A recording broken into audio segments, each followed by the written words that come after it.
ઇન્વેસ્ટમેન્ટના નામે ફસાવી ઓનલાઈન ઠગાઈ કરતી દિલ્હીની ગેંગના 4 શાગીરદોને ઝડપી પાડતી વડોદરા સાયબર સેલ પોલીસ ઠગોના બેંક એકાઉન્ટ સામે જુદા જુદા શહેરોમાં 76 ફરિયાદ નોંધાઈ છે। દિવસે ને દિવસે લોકો સાયબર ફ્રોડનો શિકાર બની રહ્યા છે। વડોદરાના હરણી રોડના વિજયનગરમાં રહેતા સ્મિત જોશી નામના યુવકને સોશિયલ મીડિયા ગ્રુપમાં જોઈન કરી ઇન્વેસ્ટમેન્ટમાં શરૂઆતમાં ફાયદો કરાવી 500% પ્રોફિટ આપવાની લાલચમાં ફસાવનાર ઠગોએ 13.70 લાખ પડાવી લીધા હતા। જે મામલે સાયબર સેલમાં ફરિયાદ નોંધાવતા બેંક ડિટેલ મેળવી તપાસ કરતા પંગેરું દિલ્હી પહોંચ્યું હતું, જ્યાં સાયબર સેલ છેલ્લા 10 દિવસથી ધામા નાખી તપાસ કરી રહી હતી। જ્યાં દિલ્હીના ગીચ વિસ્તાર પ્રીતમપુરામાં ટેકનિકલ સર્વેલન્સના આધારે એક ઓફિસમાં નોકરી કરતા 4ને ઝડપી પાડવામાં આવ્યા હતા, જેમાં અર્પિત ચૌધરી, દીપક ઠાકુર, મોહિત માધાન અને રાહુલ દલાલની ધરપકડ કરાઈ હતી। ઠગોએ વધુ નાણાં કમાવવા યુવકને 2 લાખ જેટલી રકમ પરત કરતા જે બેંકમાંથી નાણાં આવ્યા હતા તે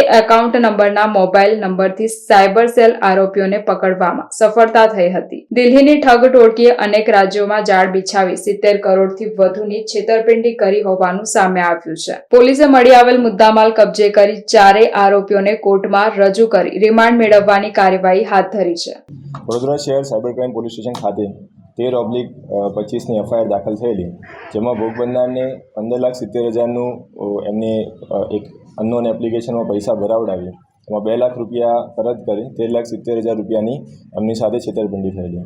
જે બાબતે ટેકનિકલ, હ્યુમન ઇન્ટેલિજન્સ અને મની ટ્રેલના આધારે જે ગુનામાં સંડોવાયેલ એકાઉન્ટ્સ હતા તેની તપાસ કરતા તે એકાઉન્ટ દિલ્હી ખાતેથી ઓપરેટ થતા હતા એવું જાણવા મળેલું। તે બાબતે અમારી ટીમ દ્વારા PI Solanki, PI JD Parmar અને ટીમ દ્વારા દિલ્હી ખાતે જઈને પીઆઈ સોલંકી દ્વારા 7 કલાક ત્યાં રેકી કરીને 4 આરોપીઓને ઝડપી પાડવામાં આવેલ છે। જે જગ્યાએથી આપણને 5.5 લાખ રોકડા રૂપિયા, 4 ઇસમો, 24 ચેકબુક, 5 લેપટોપ, 24 મોબાઈલ તેમજ વિવિધ કંપનીઓના 11 સ્ટેમ્પ મળી આવેલ છે। આરોપીઓનો મેજર રોલ જે પણ એન્ટ્રીઝ એમને પૈસા સપ્લાય કરવા માટે જે એન્ટ્રીઝ કરવાની હોય છે તેની ડેટા એન્ટ્રી કરતા હતા અને એમના જે પણ ઓર્ડર્સ છે એ ફોલો કરતા હતા। આરોપીઓની મુખ્ય એમો શું હતી, કઈ રીતે લોકોને મુખ્ય એમો એ પ્રકારે હતી કે આમાં એક એપ્લિકેશન બનાવવામાં આવેલ હતી। જે એપ્લિકેશનમાં એક લિંક દ્વારા ભોગ બનનારને સૌથી પહેલાં એક વોટ્સએપ ગ્રુપમાં એડ કરવામાં આવે છે। ત્યારબાદ તેમને એપ્લિકેશન ઇન્સ્ટોલ કરવામાં આવે છે, જે એક ડમી એપ્લિકેશન હોય છે, જેમાં ભોગ બનનાર દ્વારા પૈસા જમા કરાવવાથી તેમાં એક વર્ચ્યુઅલ એકાઉન્ટમાં પૈસા જમા થાય છે, પરંતુ તે તેમના જે એકચ્યુઅલ ડીમેટ કાર્ડ હોય છે, જે ડીમેટ એકાઉન્ટ એ લિંક નથી હોતું, આ એક ફરજી એકાઉન્ટ હોય છે। તો તેમાં પૈસા ભરવામાં આવે છે અને ત્યારબાદ વધુ રિટર્નની લાલચ આપીને તેમને વધુ પૈસા ભરાવીને છેતરપિંડી કરવામાં આવે છે।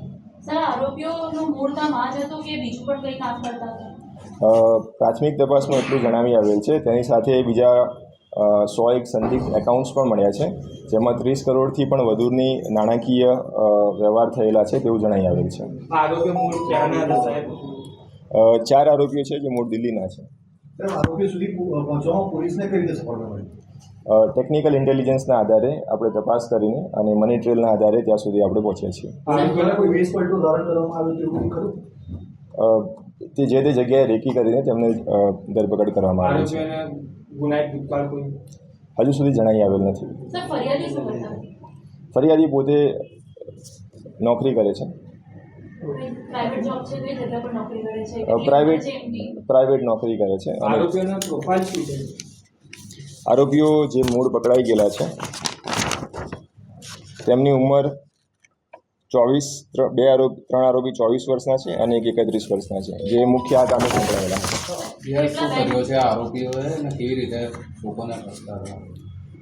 ઇન્વેસ્ટમેન્ટ ફ્રોડની જે મેં તમને એમઓ જણાવી કે જેમાં સૌ પ્રથમ એક લિંક મોકલવામાં આવે છે, ત્યારબાદ એક એપ્લિકેશન ઇન્સ્ટોલ કરવામાં આવે છે અને ત્યારબાદ તેમાં પૈસા જમા કરવામાં આવતા હોય છે। સર, આવા પ્રકારના ફ્રોડથી બચવા માટે આપણા દ્વારા કોઈ મેસેજ આપવામાં ભારત સરકારના અને ગુજરાત સરકારના સાયબર ફ્રોડ મિટિગેશન અવેરનેસના ઘણા પ્રોગ્રામ ચાલુ છે અને તે જ બાબતે અગર કોઈને પણ સાયબર ક્રાઇમનો ભોગ બને છે તો તુરંત જ 1930 ઉપર કમ્પ્લેન રજીસ્ટર કરવી જોઈએ અને સાથે સાથે જે પણ અવેરનેસના પ્રોગ્રામ્સ છે તે બાબતેથી માહિતગાર રહેવું જોઈએ।